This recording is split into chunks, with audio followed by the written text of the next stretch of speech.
پیغمبر، لوگ تم سے یتیم عورتوں کے بارے میں فتویٰ طلب کرتے ہیں، کہہ دو کہ اللہ تم کو ان کے ساتھ نکاح کرنے کے معاملے میں اجازت دیتا ہے، اور جو حکم اس کتاب میں پہلے دیا گیا ہے وہ ان یتیم عورتوں کے بارے میں ہے جن کو تم ان کا حق تو دیتے نہیں اور خواہش رکھتے ہو کہ ان کے ساتھ نکاح کر لو، اور نیز بیچارے بے کس بچوں کے بارے میں،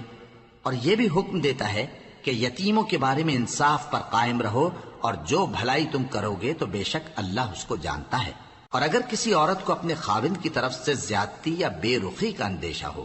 تو میاں بیوی پر کچھ گناہ نہیں کہ آپس میں کسی قرارداد پر صلح کر لیں، اور صلح خوب چیز ہے، اور طبیعتیں تو خود غرضی کی طرف مائل ہوتی ہی ہیں، اور اگر تم نیکوکاری اور پرہیزگاری کرو گے تو اللہ تمہارے سب کاموں سے واقف ہے۔ اور تم خواہ کتنا ہی چاہو بیویوں میں ہرگز عدل نہیں کر سکو گے،